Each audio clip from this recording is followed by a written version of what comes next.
As the speedometer needle creeps upwards, well into the triple digits, the forceful shove against our backs doesn't seem to diminish much. In fact, the open cabin, roof down, side and quarter windows up, remains eerily calm as an indicated 160 km/h flashes on the digital display of the 2019 Aston Martin DB11 Volante.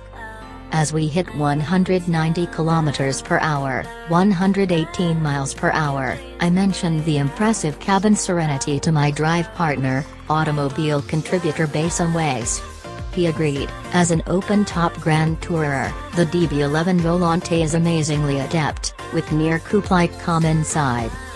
The name Volante alone conjures up imagery of great Aston drop-tops to come before, and the DB11 seems poised to continue the tradition. Since the coupe was launched a couple years back, the convertible version has been all but a given, and now it's here. In fact, Aston has been taking pre-orders for the DB11 Volante for several months, and US deliveries are expected to start in June. It's not always an easy job to make a good-looking coupe-based convertible, especially when you're starting with the DB11 Coupe, where the flowing, contoured roof seems an integral part of the striking design. And so, in creating the Volante, engineers and stylists did much more than just lop off the car's handsome chapeau. The DB11's rear deck lid was massaged and contoured, the folding top mechanism compacted to allow for the lowest profile possible, and the dramatic rear fender flares are creased just a bit lower on the car's flanks. The changes make for congruent aesthetics for the Volante while improving wind noise and aerodynamics.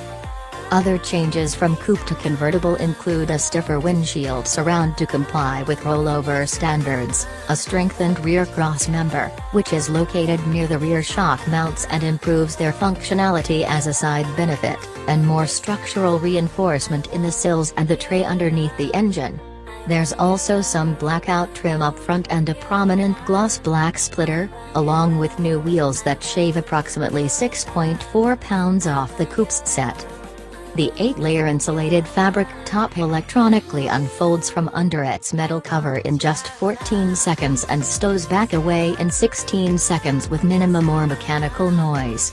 The top operates at speeds up to 31 mph and can also be folded remotely via key fob. Aston Martin says the top's compact structure allows for some 20% more cargo space in the trunk than in the DB9 Volante. Under the aluminum clamshell-style hood of the DB11 Volante is AMG's potent twin-turbocharged, 4.0-liter, 90-degree V8, producing 503 horsepower and 513 pounds-to-foot of torque. While the engine is built completely at AMG without involvement from Aston Martin, the English brand did design all the cooling components located in the ample space ahead of the engine, as well as the bespoke exhaust system, which was tuned to give the car a more Aston Martin-appropriate note. While the engine features a dry sump in Mercedes AMG applications, a wet sump was mandated for the DB11 for packaging considerations. The transmission is ZF's excellent 8-speed auto, which frankly works well enough as to render a fancy dual-clutch unit wholly unnecessary, especially in this class of vehicle.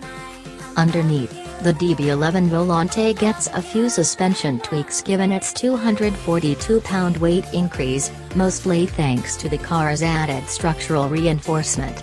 The rear anti-roll bar has also been reduced in diameter by 0.4 mm and rear shock rates have been tweaked to account for the car's slightly stiffer rear structure.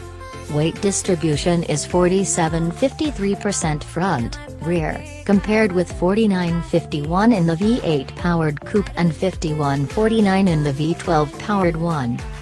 Enough with the specs. How does this DB11 Volante drive, you ask?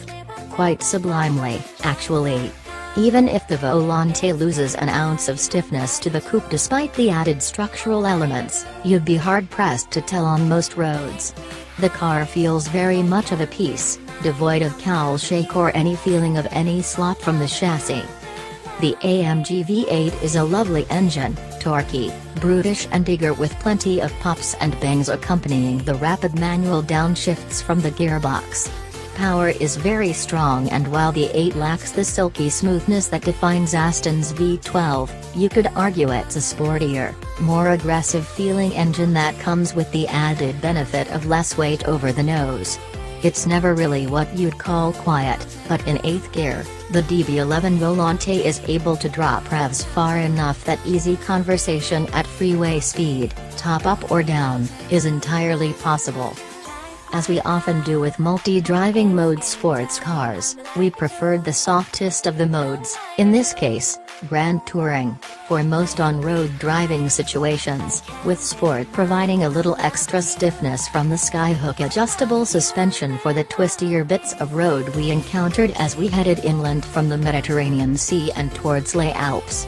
Selecting Sport mode also reduces the speed at which the rear spoiler deploys and retracts. Sport Plus firms things up a bit too much for the street, in our opinion, sending the rear end hopping over road imperfections that GT mode sucks up while giving ultra-sharp throttle response that may be welcome on the track, but contributes to less smooth inputs on the street. Braking performance is impressive, the DB11's large steel discs and 6-piston calipers hauling the car down from big speed time and time again without noise or drama. The only gripe we had about the driving experience was the steering, which doesn't quite match the best of today's electronically boosted systems, such as that of the Porsche 911. No matter, this is a Grand Touring car first, and prospective buyers will probably appreciate more isolation than in their sportier supercars. In all, the DB11 Volante would make a superior sports convertible to keep at your 5th home in the south of France, ready at an instant's notice for a blast up the local mountains or for a trip to neighboring Monaco for the weekend. Of course, with a base price of $219,581, roughly $20,000 more than the coupe, interested 1%ers will have to make the painstaking choice between a DB11 Volante or the new Ferrari Portofino, which starts around the same price. Hey, nobody ever said being rich was easy.